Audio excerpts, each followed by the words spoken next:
and welcome to our new episode of Cointelegraph Talks. This time we are going to focus on the opportunities that emerging technologies could provide for LGBTQA community, challenges for the community in the fintech space, and indeed about the ways and possibilities on how to make this world a better place for everyone, about diversity and equality, and thus about the bright humanity's future. I'm very happy to introduce our panel and our honorable guests. Susan Oh is a civic technologist and artificial intelligence and blockchain integration, supporting startups and non-government organizations working on the United Nations Sustainable Development Goals. She is the founder and CEO of Muckr AI. Welcome, Susan. Thank you. Hi, Max. Hi. Joe DiPasquale is the CEO of BitBull Capital. BitBull Capital manages diversified investment strategies in blockchain and cryptocurrencies. He is also co-founder and director at StartOut, which is dedicated to fostering and developing entrepreneurship in the LGBT community. Welcome, Joe. Thank you, Max. Christof Wittig is the co-founder and CEO at Hornet, the world's largest gay social network with over 25 million diverse users globally. Am I right? Right. And Christof is the president at LGBT Foundation, a non-profit organization that aims to deliver equality for the LGBT community all over the world, and by using the power and potential of blockchain technology to foster greater acceptance of the LGBT community. Welcome, Christof. Thanks for having me. Christopher Wood is the co-founder and executive director at the LGBT Technology Partnership and Institute. LGBTTech encourages the continued early adoption and the use of cutting-edge, new and emerging technologies by providing information, education, and strategic outreach for LGBT communities. Welcome, Christopher. Thank you. Thank you all for joining our first part of the panel entitled LGBTQ and Blockchain, Community-Powered Tech and Tech-Powered Community. Allow me to start our panel with the first question, with the first topic on how emerging technologies have changed the lives of LGBTQ community. New technologies have dramatically changed our lives, and the most obvious point here is that being online allows people to connect with each other from all over the world. And even right now, we're having this panel from 3 different continents, Europe, Asia, and America. But this fact is much more important for LGBTQ community, as new tech allows us for not feeling alone. This is especially true for LGBT people from countries where heteronormativity is an obligation and homosexuality is threatened as a deviation or even as a crime, without naming those countries, of course. But decentralized communities in my opinion, are making the next step toward the community. Let's imagine a centralized company that has a lot of personal data, including a person's sexual orientation, and that company decided to disclose that information. An outing for some people and in some countries could be extremely dangerous. That would be quite difficult with decentralized and P2P technologies. What other possible benefits are there with the new technologies on the stage, such as blockchain? Let's start with you, Christopher. Since I introduced you the last, it brings some justice to start the conversation with you. So thank you so much for having me. I think that some of the newer technologies like blockchain, and I know there's technologists possibly on this panel that are much more technology nerdy than I am, as I work a lot on the policy. But as we've been looking at it and exploring it, seeing technologies like blockchain, I think allow us to really verify our own community, to exist in parts of our community around the world where they may be, their very livelihood may be impacted. And even just up until a week ago in the United States, it was still legal to get married in a state and potentially be fired in one of 29 states if your employer found out that you were gay. And so I think that these technologies do offer an opportunity for our community to survive and thrive, to have an opportunity to connect with those who more represent who we are, and not only in the United States or in certain countries, but it allows individuals from all over the world from different backgrounds to really come together and be a true melting pot in the LGBTQ community in a really positive way. So I'll let some of the other panelists, jump in here on some of the more technical pieces, but that's the way I see some of the newer technologies really playing a key role for our community. Thank you. And what about you, Joe? Yeah, gosh, I think there's a lot of excitement about blockchain and crypto and how it could impact society. So the same, I guess, impacts that non-LGBT people have had are affecting the LGBT world. So I almost think when I think of, how technology has affected the world in general, I think of like the Arab Spring with the uprisings over social media connecting people who were perhaps formerly censored. And I think we're seeing some of the same things in the LGBT community with the advent of technology. The thing that blockchain and crypto truly brings in, though, is also true privacy. So, we see every system from Equifax to every other platform being hacked these days. And that means that whether you're, I guess, for fundraising, raising money online, that's obviously a major impact for crypto. So now you can do that in a truly anonymous way. And now you can also speak in a truly anonymous way with the blockchain as well. And there are really interesting projects like Tezos in the blockchain community, kind of pioneering newfangled ways of voting as well on blockchain. So I think anonymity, true lack of censorship, and even, putting our dollars where our mouths are in a censorship-free way will be very powerful for the LGBTQ community. Thank you, Christof. Well, obviously, technology, especially in the male LGBTQ space, obviously started off mostly around dating or meeting online. So originally, if you thought about a gay app, it was equivalent to a dating app, and that's obviously, the achievement of Grindr, but also, of course, that's where it ends in some ways with at least this early leader. And I would call it the first generation of specifically gay apps. The lesbian apps like Her have started always a little different. They had different models. They had way more online to offline model. Hornet is focusing on kind of what I call the second generation. It's a vertical social network. So it's probably followed by more blockchain, and I can explore how far we are there. But of course, we are right now every single day for millions of users solving the very problems we all touched upon, such as being entrapped by the police in Chechnya or Egypt, being harassed and bullied, being followed by scammers. There's many things that are happening every single day that we have to solve every single day with technology, and I think we're doing a decent job at it. But most importantly, I think right now technology for LGBTQ currently means the social network piece, but not as a social networking what we know from the sort of the heteronormative sort of platform models, which are basically saying we're just plumbers, we don't care what happens on your platform, a little bit of racism is fine if it improves our ad revenue. We don't do that. We actually think, and that's I think our sort of stance and also what the LGBT community brings, we want to in some ways take ownership for the content that's on the platform and moderate, but also encourage people to do things that are sort of bringing us forward, over shared ideals. Equality is clearly a starting point for us. And so I think, we can also contribute to the discussion around some of this functionality of current social networks. So I think that is a big topic we could explore, but I don't want to take up all the airtime. And then, of course, blockchain is the next level, which brings ultimately decentralized technology to a decentralized community. Joe mentioned, and we talk about that, I think, later too, about the anonymity and your right to own your data. At the same time, just everything open and no censorship is also, we see that every single day comes with bullying, scammers, harassment, and the police entrapping you. So we need a certain level, we call that pseudonymity. So we need proof that you are kind of the author, like authors use pseudonyms.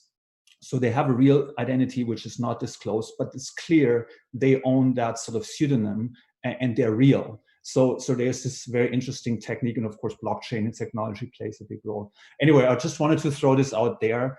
There's so many things we can do. We should also talk about the downsides. In the last 10 years, because of technology, 50% of worldwide gay bars have closed. 50%. So it's a massive hit.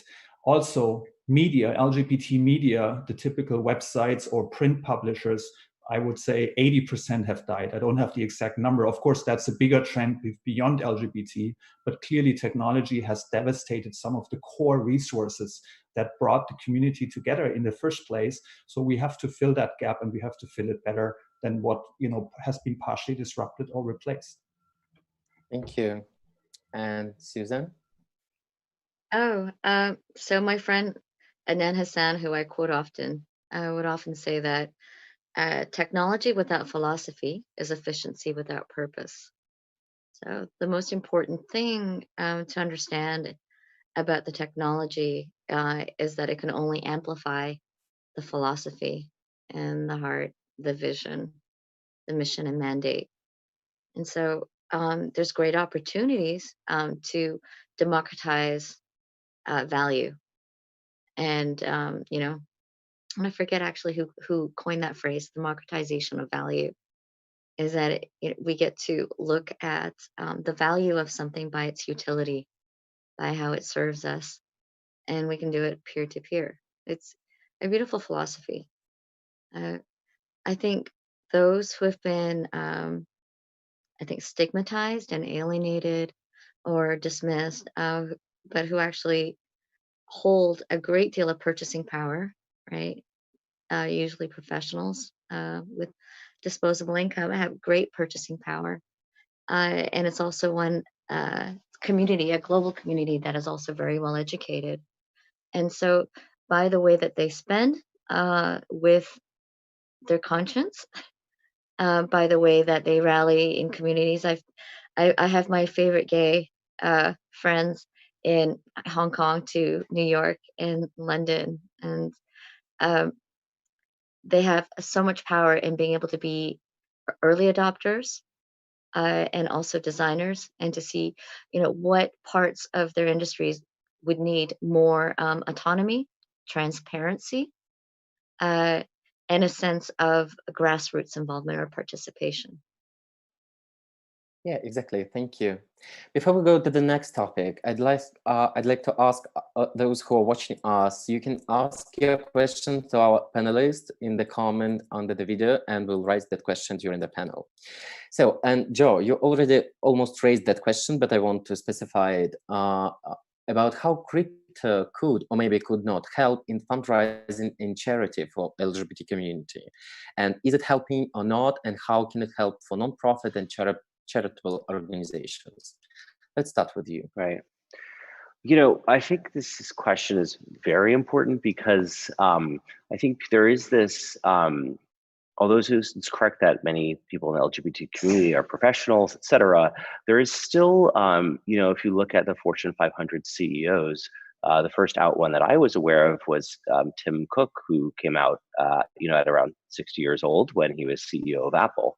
And so that's for the Fortune 500 CEOs. I believe there's 2 now. So that's about, what is that, 0.4% representation? Pretty small. So I think in the business community especially, there is still some stigma, or at least something preventing LGBT people from positions of, the most notable positions of leadership. So, when I look at fundraising, I look at platforms that are online now, and I mentioned, how Equifax was hacked. Well, any online fundraising platform has the potential of lack of anonymity and truly hacking and finding out where your data, who you are.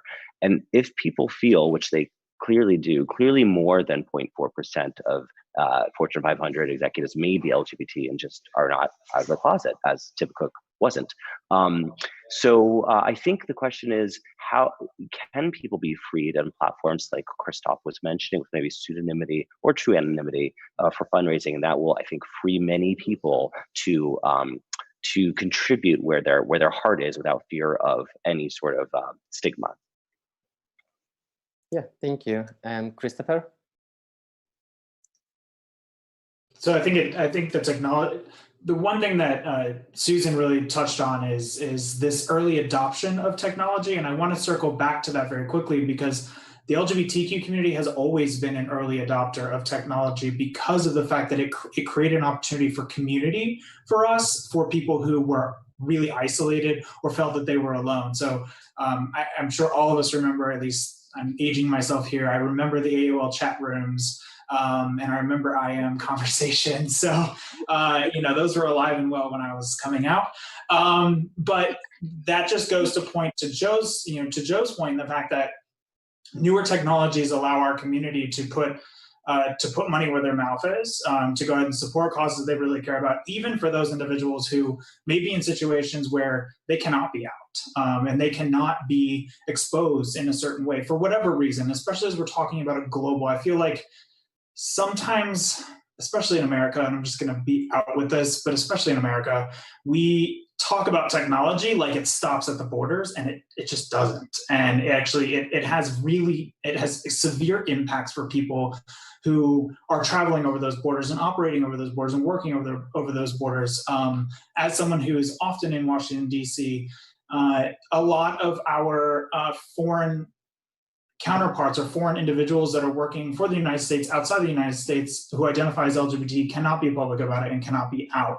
But yet they want to support causes and support organizations that are making a difference. And so I feel like the newer technologies, like crypto technologies, are important not only for currency transferring currency, but also for, we talked about voting, we talked about confirming identity without actually having to know who that person is. So I think all of those things are crucial and key. And I'm glad to see that the LGBTQ community is continuing to advance and be that early adopter of technology, because it's what's going to allow us to survive and thrive.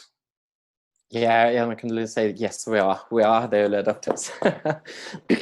Christof, I have a couple of questions from the audience, and I think they're very related to each other.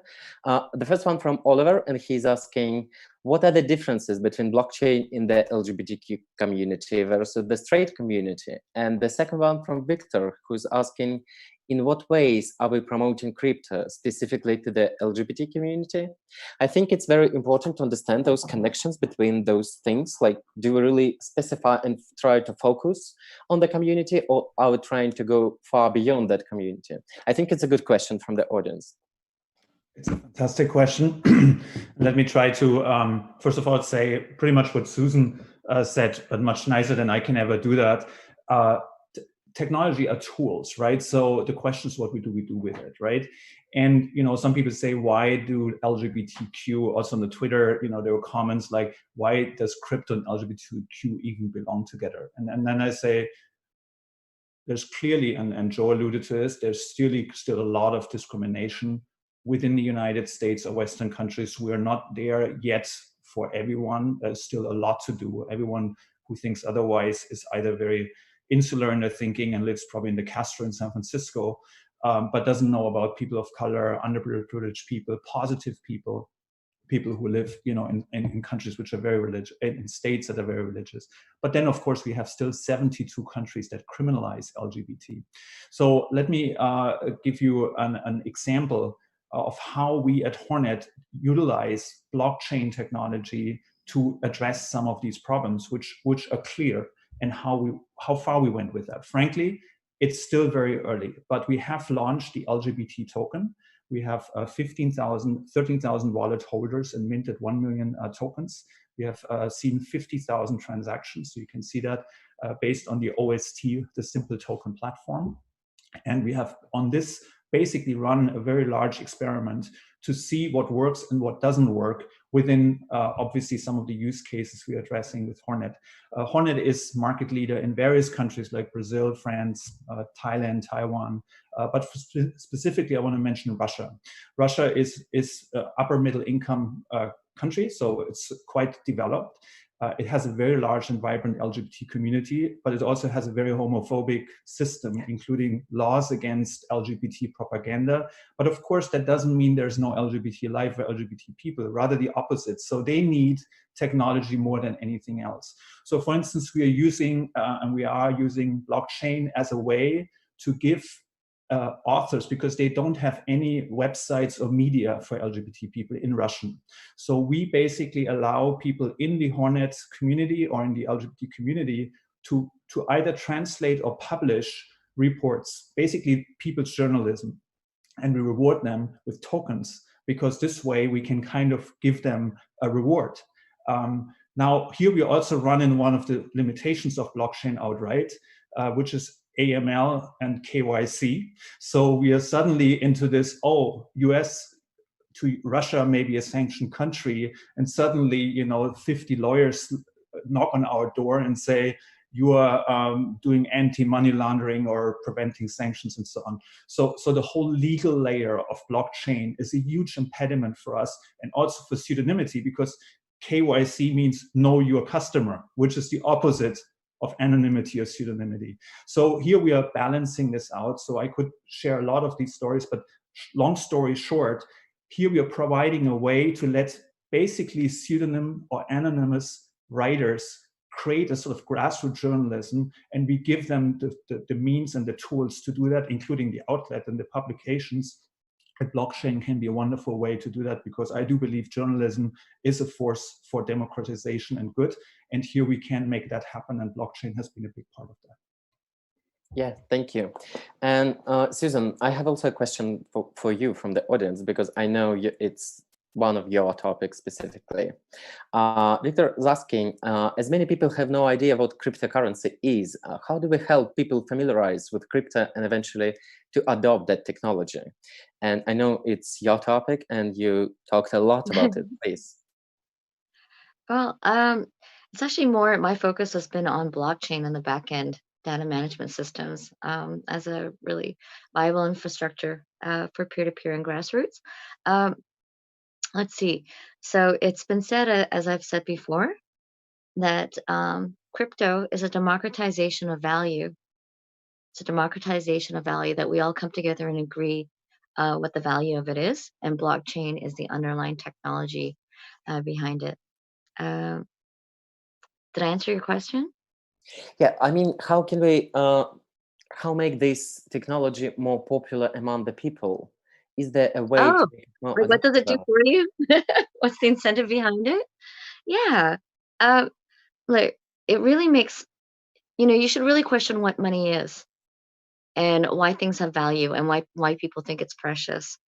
And with crypto, it's not because someone tells you that it's worth something, is that there's a viable underlying technology that allows people to build, operate, transact in a trustless system. What is more important than trust? And if there can't be trust when there's competing interests, then what is more trustworthy than a trustless system? Yeah, And exactly. so yeah. And so, all these things that we kind of take for granted in our modern day-to-day world, what money is only a counting unit of what we value. So do we really value the way that money has been used, or the circulatory system that only rewards the few? If it's a democratization of value, then it means that we must use it, that we can hold the value that we help create in our hands, and that we can share it in the way that we want without going through a middleman.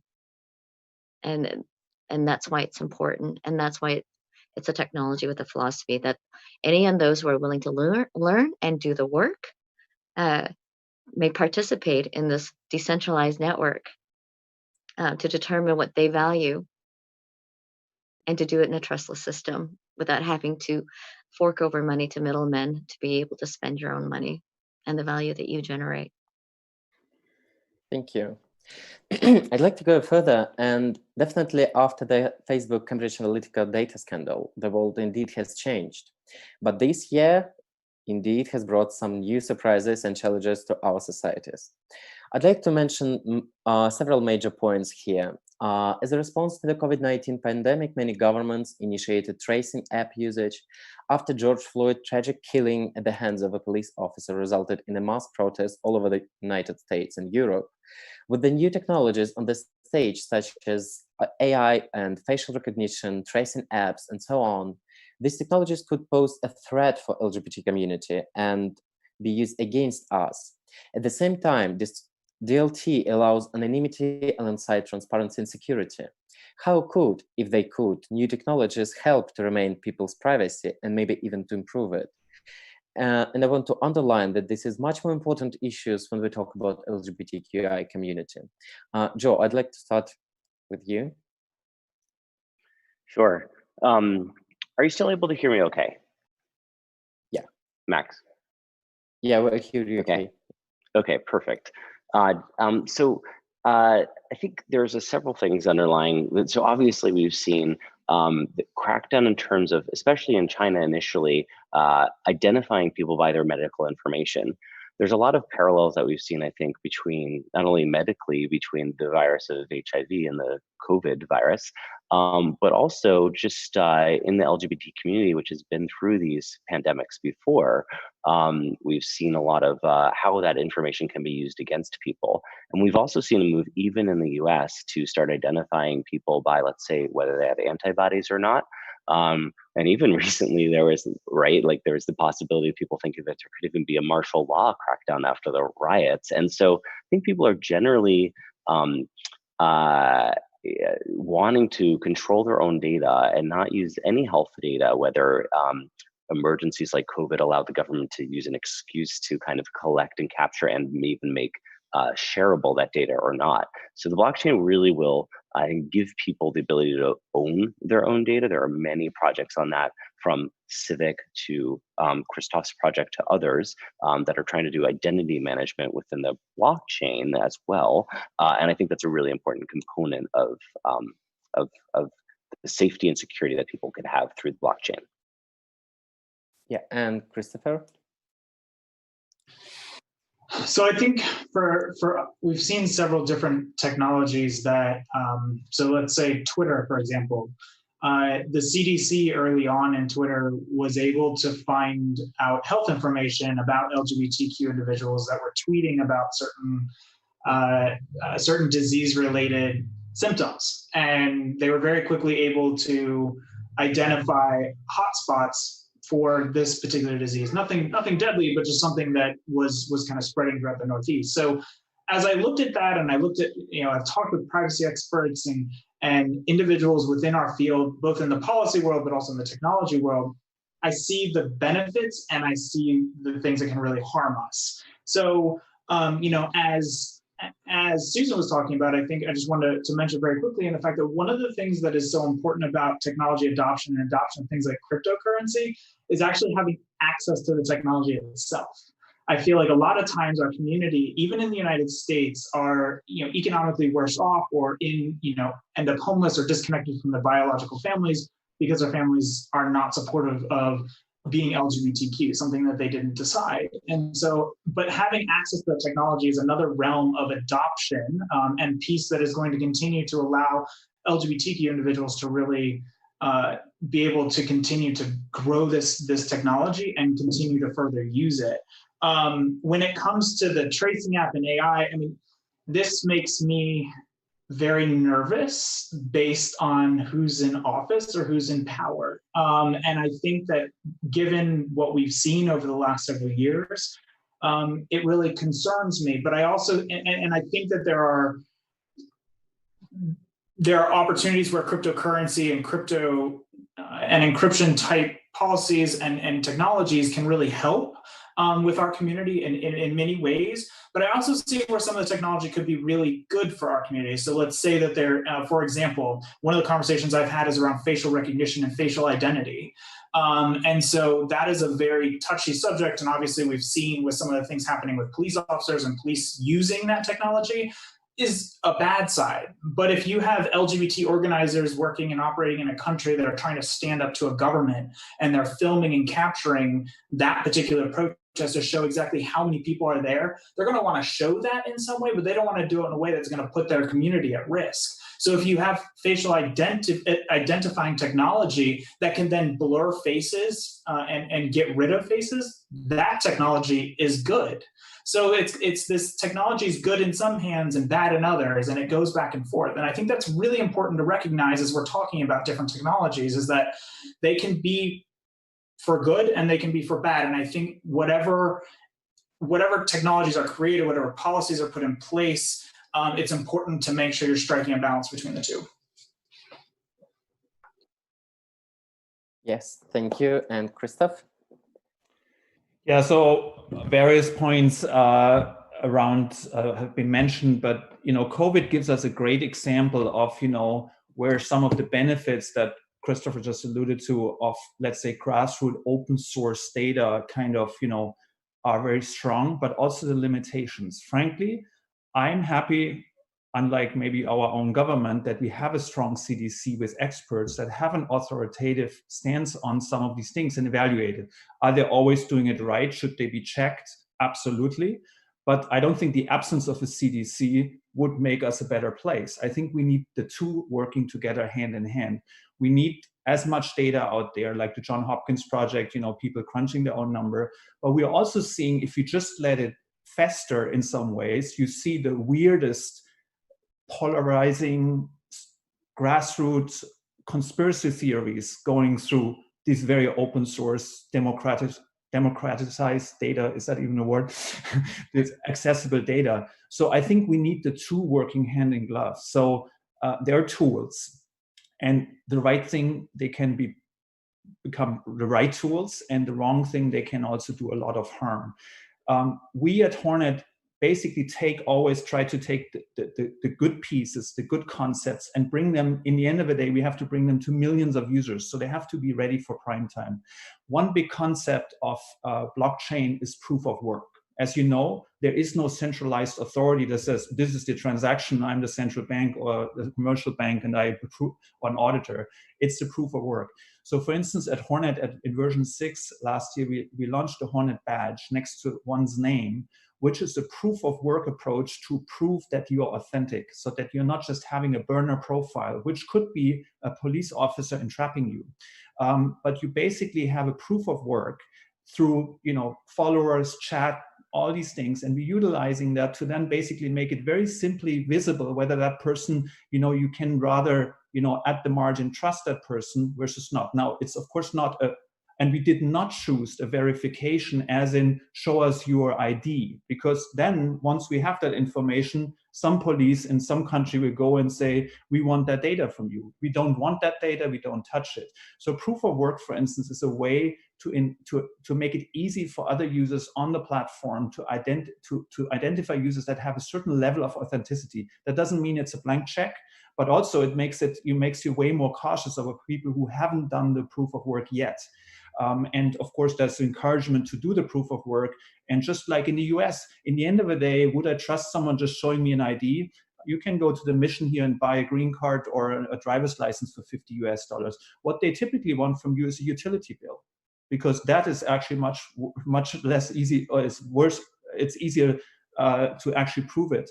And that's the proof of work concept. And we can bring that to the pseudonymity and anonymity / identity problem. And that's a core idea of open source democratic data. And I think that addresses a lot of these issues. So you are who you are, but at the same time, you can't be entrapped.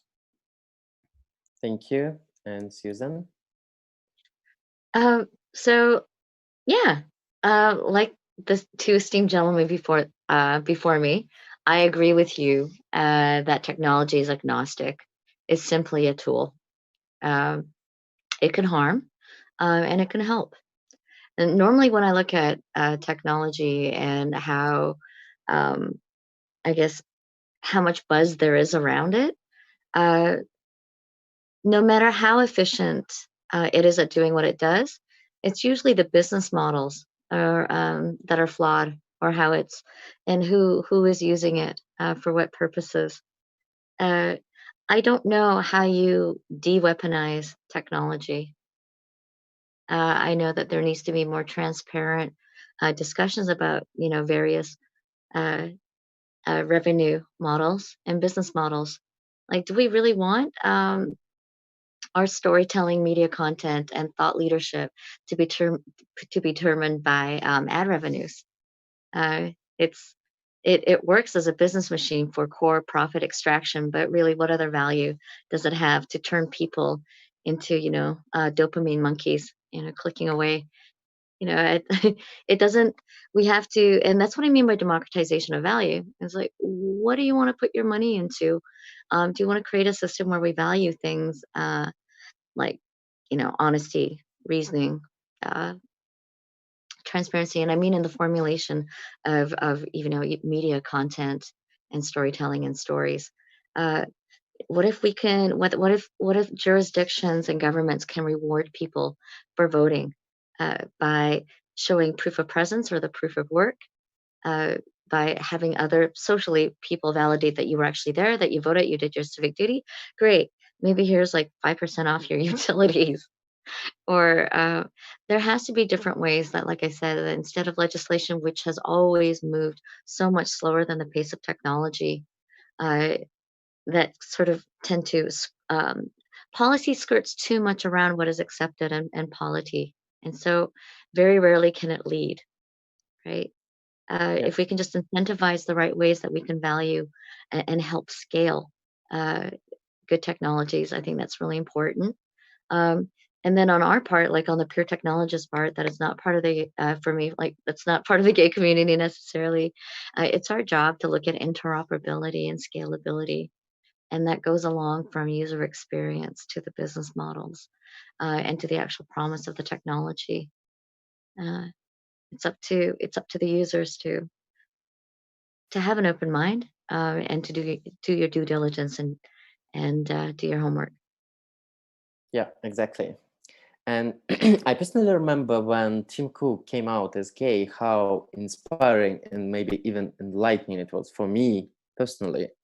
And what do you think the LGBT representation among company leadership in crypto can increase in the near future or not, and why? Joe? Well, I found actually some, I'm in the Bay Area, so I guess here I found some good representation amongst LGBT leadership in blockchain. But I think because historically, I feel that tech has led the way in diversity in many ways. It seems more meritocratic, for lack of a better word, than maybe some other more traditional industries. So I think actually we see, although maybe not a truly equal leadership, because there are still some barriers to things like fundraising and even intra LGBT discrimination on areas like that. So even though there are some barriers still in the Bay Area, I think in general in technology, we're one of the most diverse sectors. So I think it's generally good, but I of course hope to see it improve. Mm-hmm. Christof? Yeah, I want to actually give a shout out to Joe, who is the co-founder of Startout. Started here in the Bay Area, I think, right? But it has chapters across the United States. And Startout is an entrepreneurship organization, and has done a fantastic job also for entrepreneurs, startup, but also, of course, for diversity elements. There's many people who work in all across the United States and worldwide, and I can just second this. It's been fantastic, the progress we have made.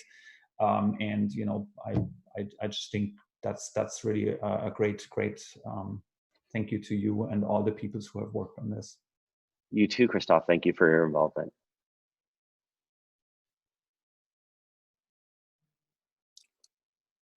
Christopher?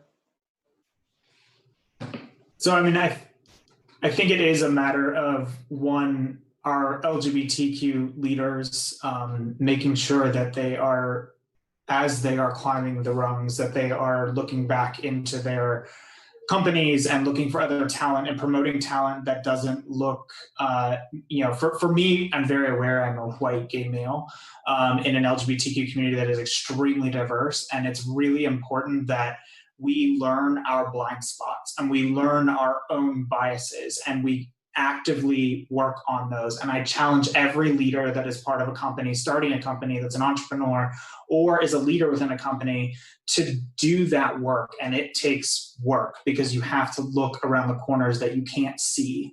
And you have to be able to look back at things that you may not pick up on or recognize. And it is in each leadership and each leadership position of a company to really build that in, bake it in, and allow the space and time to make sure you're knocking down those bias and that you're really working to bring a diverse culture. And I think that's step one. Step two is ensuring that being vocal and telling your story is another really important one. So I'm really glad to see individuals like Tim Cook coming out at 60 as a head of a major company, because it is those stories that give young kids and young individuals that are on the way on that organization to say, you know what, I can do that too.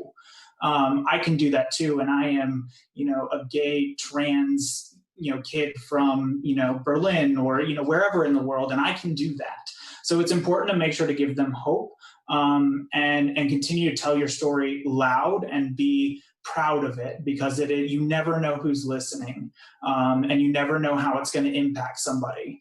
So I think those are the couple things that I see as leaders that can really make a difference for the LGBTQ community as a whole in business. Yes, thank you so much. And Susan. Okay, well, I'm not sure if I'm qualified to answer socially because I don't, live in the culture per se. What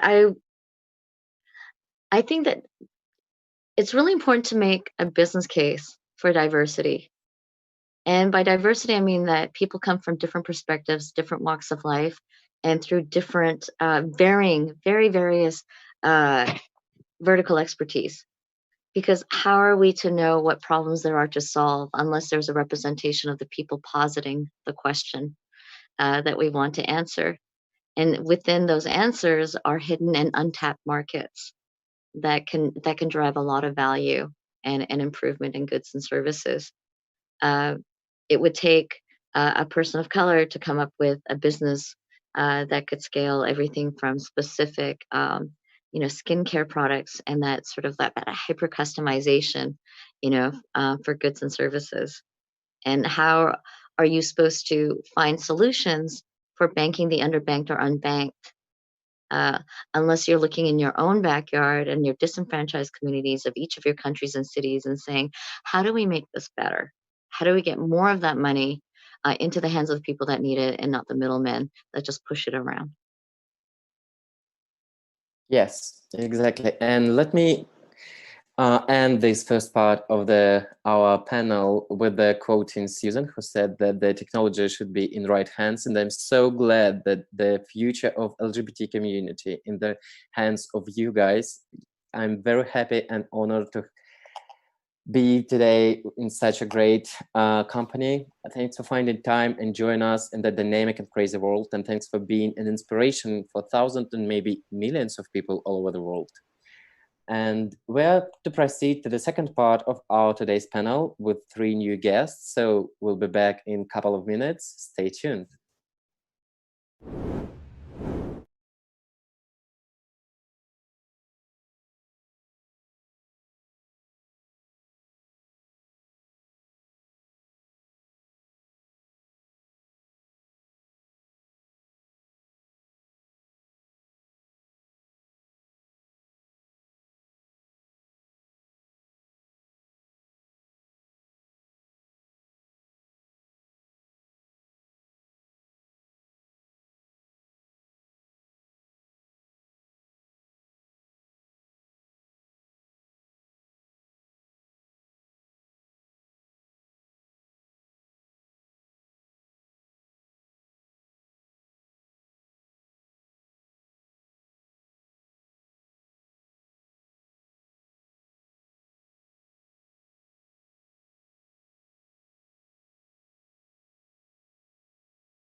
And welcome everyone again. Hope you enjoyed the first part of our panel, and we're back here and ready to continue our Cointelegraph Talks episode about challenges and opportunities for LGBTQ community and blockchain.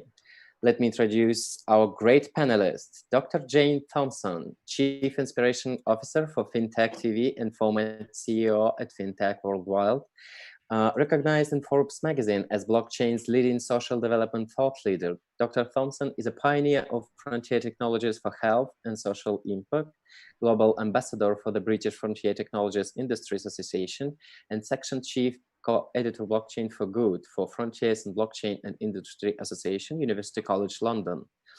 Welcome, Jane. I'm glad you're here today. Thanks. It's wonderful to be here. Erik Lamontage, is a senior economist at UNAIDS. He focuses his work on 4 topics: the economics of discrimination with the emphasis on LGBTQ, inequalities in poverty, modeling and cost-benefit analysis, and the integration of HIV and other health-related activities. Previously, Erik worked as economic advisor for ministries of health in several low and middle-income countries in Africa and Middle East. Welcome, Erik. We're glad you're with us today. Sean Howell is the chair at Tech for HIV, the alliance of companies working to scale technologies to more efficiently addressing the HIV needs, CEO at LGBT Foundation, a nonprofit organization that aims to deliver equality for the LGBT community all over the world, founding member at Global HIV Prevention Coalition within the United Nations, as well as the co-founder of Hornet, the world's largest gay social network. Welcome, Sean. Thank you all so much for joining us today, and it's such a great pleasure and honor for me. I'd like to start with a general question to bridge our panel with the first part. How emerging technologies such as blockchain and crypto could help LGBT community in your opinion, if they could, of course? Jane, let's start with you. Well, I'm really excited actually to be on a panel with someone from Hornet, and I was listening to the previous panel because I've been watching that development of the LGBT coin for several years. And I mean, I think if we talk about that, but blockchain can help many communities. And I think the first thing with the LGBT coin is the economic power of the community, because I was reading, 4.6 trillion. And so if you can get that moving around, and if you can get people engaged and involved in contributing, not just to economic growth and to finding places that are welcoming, but also to fighting discrimination, then, I think that's a tremendously powerful thing. But one of the things I just wanted to touch on, I've been contacted several times by people who are looking for ways to help activists who are in trouble and maybe in repressive regimes. And I think that this is one example of a way that blockchain can immediately get resources to people so that they can perhaps buy a ticket and escape repression. So I'll leave it there because I'm sure everyone's got important things to say. Yes, thank you. Erik? Yes. I do believe in blockchain technology and all what is going to follow. And of course, I think it is an opportunity for the LGBT community. Now, how can the community help making it better or take advantage of it? Well, I think the first thing is the community already has the pre-required ingredient. I think its member already adopted the concept of virtual network and how to materialize it. So it's ready to jump into new technologies, such what the blockchain can be. It's not, that's one thing. The other idea is that blockchain can help reaching out communities that we cannot reach otherwise because of legislations, because of oppressing government, because of many other issues. We can these communities, and I think we will have the opportunity to talk a bit more about it, but can do finance and trading what they could not do before. But I don't want to go too far in this direction at this stage, but there is a lot to say. Mm-hmm. Thank you. Sean? So I think there's a couple things to note. One is, what are the utilities of blockchain? And I think that those are a good match for the community for a variety of reasons, and that there's power there. So it doesn't matter which format perhaps that we're using.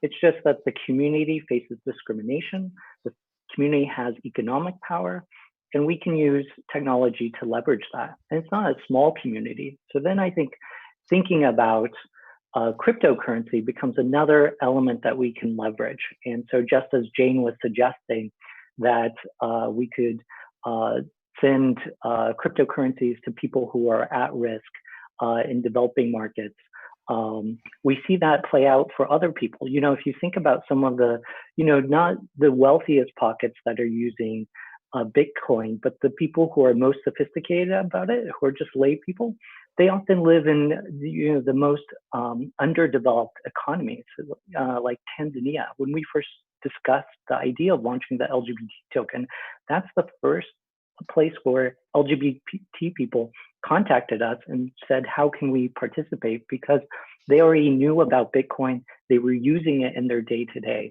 And so I think just as the system of possibilities is strong there. And so, you know, my focus is really thinking about how these technologies as a whole and the entire crypto and blockchain ecosystems can get utilized for the community. Yes, thank you. I'd like to proceed and to address such topic as diversity, stigma, and stereotypes within the space. There are a lot of people saying that the crypto and blockchain space, because it's emerging technologies and very new technologies, are more tolerant and more acceptive for LGBT community. But in your opinion, could fintech space be named, and crypto and blockchain space as part of it, be named as a more open-minded industry in comparison with the traditional finances or any other traditional conservative industry? Erik?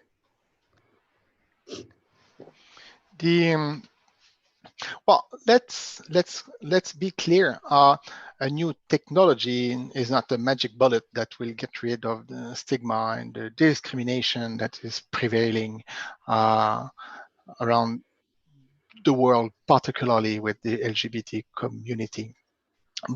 And the second thing, I think technology by itself is not racist or homophobic or this or that. It's the people who are using it.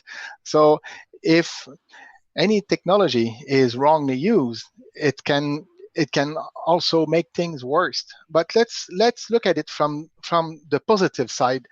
I think that having blockchain and being able to secure things when you want to secure them, and also to keep and to protect your identity when you need to preserve it or to conceal it, is also something that can be useful. And in that sense, just thinking, if I negotiate a loan and the banker sees me, he can decide because the way I look, or because I'm assimilated to one group or another group, that I will not get this loan. When we talk about decentralized financing, thanks to blockchain, where the transaction is secured, this makes it possible, regardless the color of my skin, regardless my gender identity, and anything. So in that sense, yes, I think it can definitely be open-minded, but let's not be candid and say that it's the magic bullet. Exactement. Merci. Jane? Yeah, I thought that was a really good answer. And this issue of identity and the ability to be able to preserve and protect elements of your identity is really important. But I guess I'm of mixed views about the question, because if you think about blockchain conferences, you see huge diversity in the audience, and you see all sorts of people, from the really traditional suits to the kind of people dressed as cowboys and everything in between. So I think as the sort of people who are interested and come along, it's diverse. But if you go and look at the stage, then it's not diverse, and that's obviously one of the criticisms that comes often from women in blockchain. But it's not just women in blockchain, LGBTs, people of color, and so forth.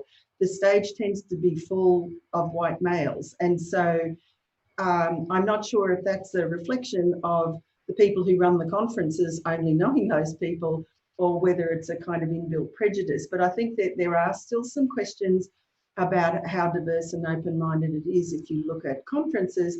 But I don't think anyone's done a survey of the participation of LGBT people in blockchain projects. I only know from my human experience that I've met lots and lots of different people doing projects from the LGBT community. So I think it's mixed, but I think blockchain, I mean, my focus is on inequality and vulnerability right across the world. And I think blockchain has got a tremendous amount to offer all of those communities, but it's not necessarily diverse in terms of the people who are developing it and speaking about it. Yes, exactly. Thank you. Sean? I think Erik is being a little bit modest. Part of Erik's research is that he calculated the cost of homophobia in economies. And if you think about LGBT people facing homophobia and having less economic equality, then the entire world just hasn't done a great job on this subject, and a new technology rarely is going to charge that forward. And so I think partly to Jane's point as well, this is an opportunity for people to be engaged because it is in an early stage. And so we need to make those opportunities. From being a gay activist my entire life, the issue that I worry about, so I do think there's opportunities, and I have a glasses half full mindset. We should also be worried about, it is something that's driven by investment, and where that investment comes from may not always be amiable to LGBT rights. And so we need places like the United States or Germany or anywhere that is pro-LGBT to stay engaged in this and be the leaders, because there's a chance that some other economies will be driving the cryptocurrency agenda. Thank you. And we have the question from the audience, and it's from Max, and honestly, that wasn't me. How can we be anti-homophobic and anti-racist in the wider crypto space? Jane? Well, I mean, I think that's an interesting question, particularly in the context of the Black Lives Matter. And one thing that I have observed over the recent weeks is a lot more of activity and people who are trying to organise to get the crypto community involved in this and to stand up against racism. And I think the same of all other aspects of keeping it a diverse community. But I think the crypto community is the same as any community. It will be made up of a whole lot of mixed people coming from different backgrounds.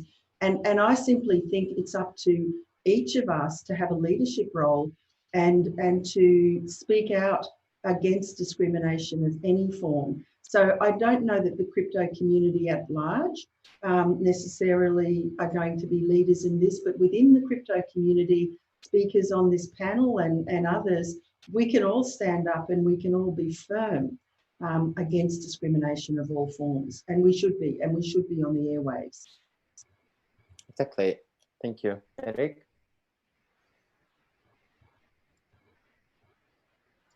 Yes, thanks, Mark, for this question. It's a really good one. The crypto and the blockchain environment is moving quite fast, and there's a big groove around it. And you will find us like on Twitter and different platform, not to name it, where we intervene. And I think this is one of these cases where we have to be careful. Crypto and blockchain by themselves are not homophobic or anti-homophobic. It's just a tool. It is a mean to reach a better good. It's the way we are handling it. I mean, we can see there's a lot of LGBT community members involved in crypto and in blockchain. They are traders. They are leading projects. You can read them. You can also read the type of comments we sometimes see in the tweet, in the post, in the replies, and I think this should not let you of ice. I mean, we have a role to play, each one of us.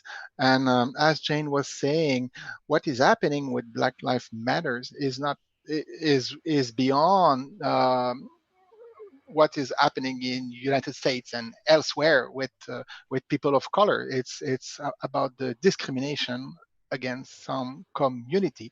So before tweeting this or tweeting that, before having this point of view, I think if it can help us and everyone thinking twice before making such comment that may hurt someone else, I think it's a really good start. And well,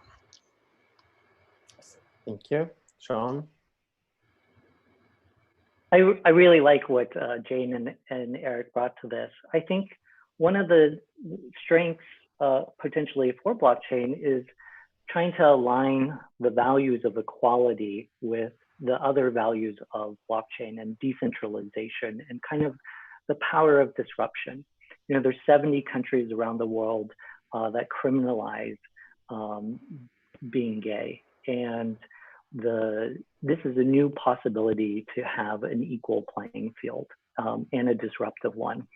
And along the lines of the movements we've seen with Black Lives Matter, I think representation and leadership also matters. And one of my biggest hopes is that we see some LGBT successes, whether that's, you know, my co-founder Christof Wittig or Wasim at Volt.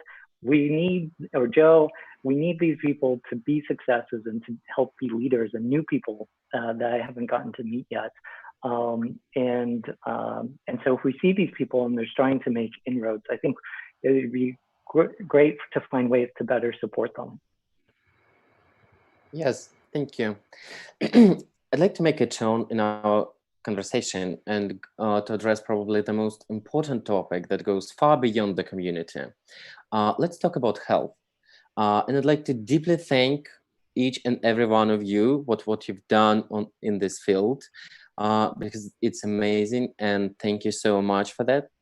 And my first question here would be related to the global health problem. Could blockchain tech help humanity to fight with different diseases and HIV/AIDS specifically? And if yes, how, in your opinion? Erik, let's start with you. Wow, that's a big question. By default, the answer is yes. The how to, I think we've only been writing the first page, and the other pages are yet to be written, but there's a lot that can be done. I will give you one example. Perhaps it doesn't necessarily need a blockchain. A DLT could do the work, but the surveillance system, that can be made easy. Just think how it was less than 10 years ago when there was an emerging epidemic in a village, in a remote place in a country X, say in Africa or in Latin America, for example. It was you needed to have one technician coming with his form, a paper form, of course, and taking notes, and then sending this to the village, and then the village to the other place, and then so on. Now, how things are happening? Well, thanks to DLT, you have people in villages here and there, and once they see an event, it can be cows dying, because it's not only for human being. You know that it all starts, these epidemics start with animals. And then they just log in on a platform, and they send, I have this information, this happened. They can even put a picture, and then it goes and it reaches the national surveillance system. So things is fine. This technology enables us to move almost as quick as epidemics are moving. And this is fantastic. And this is one of these opportunities. There are others, but I know that Sean will raise some, so I will not raise them all now, but I may come back later with more examples. Yes, Sean, can you proceed? To Erik's point, one of the experiments that we ran on Hornet was offering HIV self-tests. So like I said before, being gay is criminalized in 71 countries around the world. And in places that have high epidemics, even places without high epidemics face high stigma. So if you think about Turkey, Egypt, Iran, these are places that have high HIV.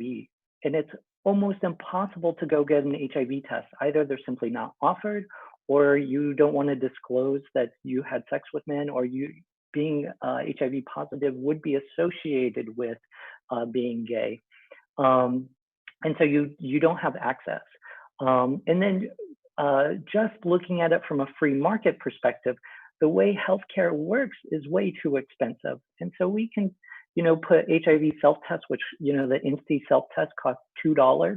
We can put that e-commerce on the blockchain, have quality assurance that a real test, not some test that's being bought on a bad platform. I'm not picking on Alibaba, but once in a while there's, fake self-tests out there, that we can ensure that it's quality and protect that individual who maybe they're even buying their self-test. But this is a place where I really wish Global Fund would wake up and be like, how can we use blockchain? Because it is perhaps one of the applications that we can use. And so I think the protecting identity and HIV status, because in addition to criminalizing being gay or not, HIV is also criminalized around the world. So there's ridiculous laws that blockchain and maybe also cryptocurrency can really help. And I think that's a great beginning spot. But with connecting test results and medical records and IDs, those are all obvious for other blockchain enthusiasts. Thank you. Jane? Look, yes, and yes.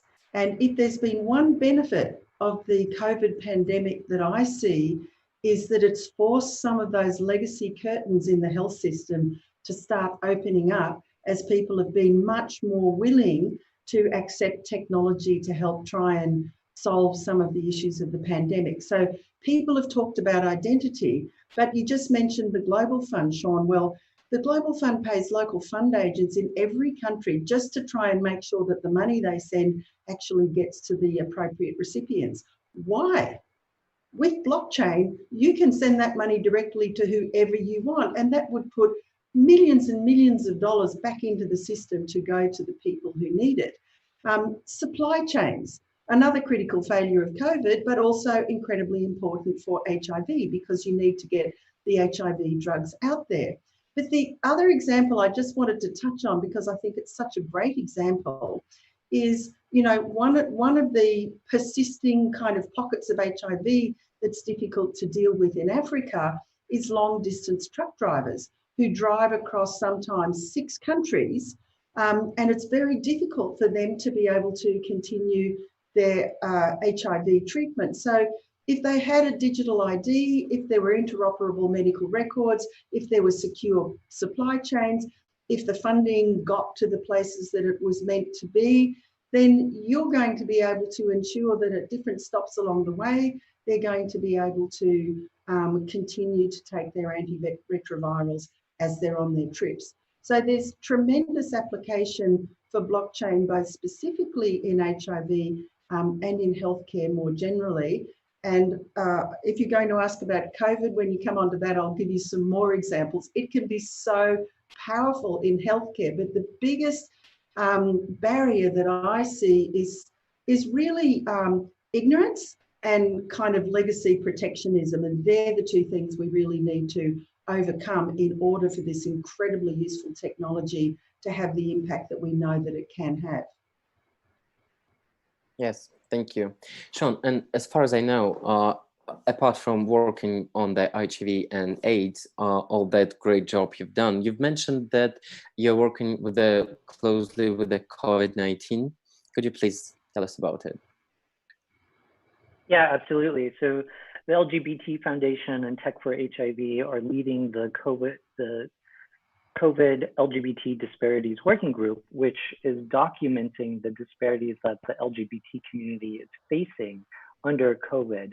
And if you think about the HIV epidemic, the having access to testing and treatment is very important, because we don't want to lose the inroads that we've made on HIV, which still we're not doing that well. There's 37 million people living with HIV today. We're adding 2 million a year. And so we're not beating HIV, despite what we might think. We're adding people every year. It's very expensive. But that's also true for every aspect of inequality.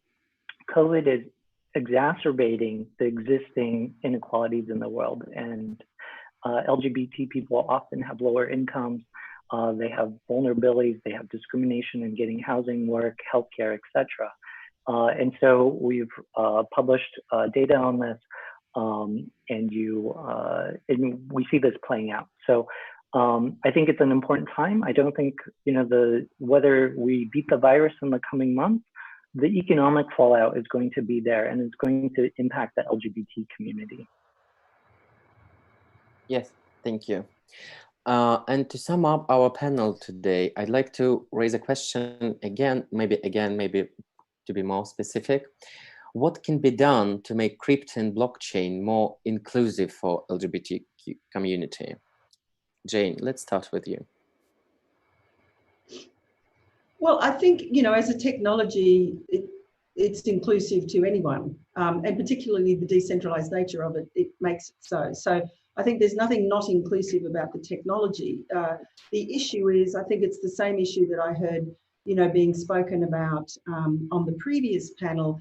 It is, do people who are LGBT feel welcome? Is this a community they want to be part of? Do they feel like if they turn up at a conference or if they, go to meetups, they're going to be discriminated against? And again, I think this is about public leadership from members of the LGBT community and everyone else who's against discrimination, making it an inclusive technology and making everything about it inclusive, and calling out cases of discrimination. So, it's interesting. Technology has enabled people to become social influencers. What is that? But it's really important in a question like this, because previously you really could only speak publicly if you were a president or you were a CEO of a corporation. But what technology has allowed us is anyone who has a viewpoint and can collect followers is able to express and have a lot of power and influence with what they say. So, I would call to those people in the LGBT community and not in the LGBT community to be really open and talk about this and talk down discrimination in every form and do it publicly. Yes, thank you. Erik? Yeah, as Jane said, the technology by itself is inclusive.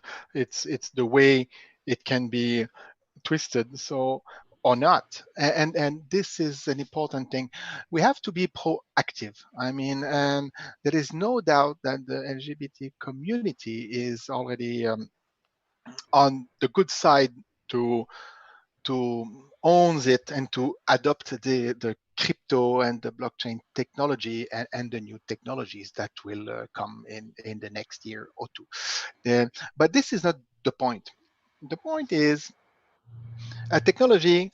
We need also to make sure, and this is where the advocate and all the LGBT community need to be aware that as it can be good, and it is good today because I live in a country where the government is open and this and that.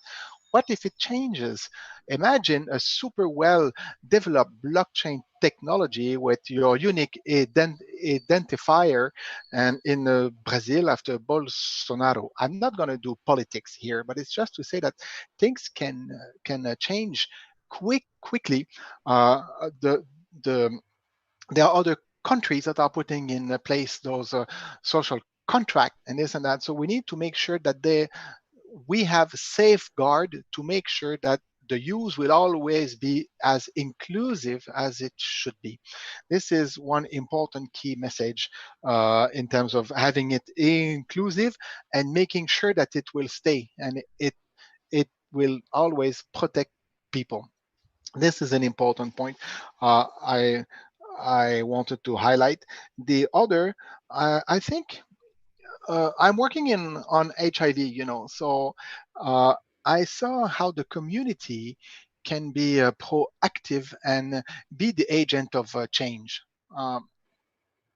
And I really mean it. It's not the United Nations that make the big change. It's the people.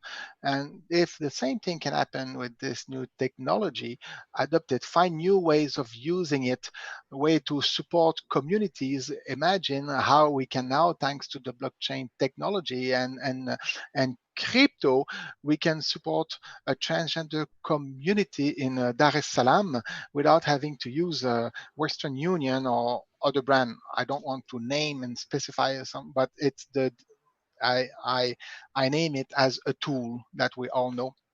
Now we have more opportunities, and this is important. So definitely there is a lot of prospect and crypto being more inclusive. It is inclusive. I think it's just making sure that some people that might don't get offended by negative tweet that we can see, just signal them, and we have to continue, I mean, to make sure that it stay as inclusive as it is now. And more, in fact, because I keep in mind what Jane said. It's true that those conferences are largely dominated with white male. I think there's room for more diversity. We start seeing we see more and more women getting engaged in crypto. We see some members of the LGBT community doing their coming out on the crypto Twitter and the crypto sphere. This is good. It has to continue, and I think we will reach a really inclusive technology. Bien sûr. Merci beaucoup, Sean. I think that working on this issue, we know all the playbooks. So whether it's finance or tourism or any field, we know that to work on diversity and inclusion, you need to measure what's there now. I think some people in the crypto space may have uncertainty about the feeling of this because so much of our mission is about anonymity and privacy.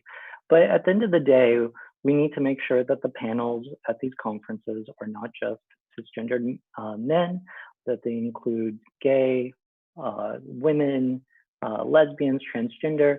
And that's, not always a task and project that people are well suited at. And we need to have some people who look at that in this space. And it's important if we actually believe that the space is big and matters. So if you believe that cryptocurrency and blockchain are the big coming technologies, then we need to make sure that everyone's a part of it, and there needs to be a diversity and inclusion movement in this space. If you don't think the technology is going to be disruptive, then we can ignore it and go work on the spaces that matter. But to me, I do think the space will matter. And the dollars in it already show that it would be valid for us to work on this representation, and those impacted we would see a return there. And if you think about the work that this space is going to accomplish, it's really about the biggest wealth creation we can create is for those lower tiers. And I think we're stripping out middlemen, we're stripping out bank fees, and we're improving quality of products and creating access. So those are all great things that can really impact communities that need them. And if you want to make change in the world, I think this is a great space to work on it. Absolutely. And on behalf of all LGBT community and far beyond it, I'd like to thank you for what you are doing, for your talents, for your efforts, and the job you've done, and impact and positive impact that you do for the community and far beyond that. Thank you so much for being with us today. I'm so pleased and so honored. And I'd like to thank the people who are watching us today. Be proud of who you are whenever you are. Remember, you're not alone in this world. And happy Pride, everyone. Thank you.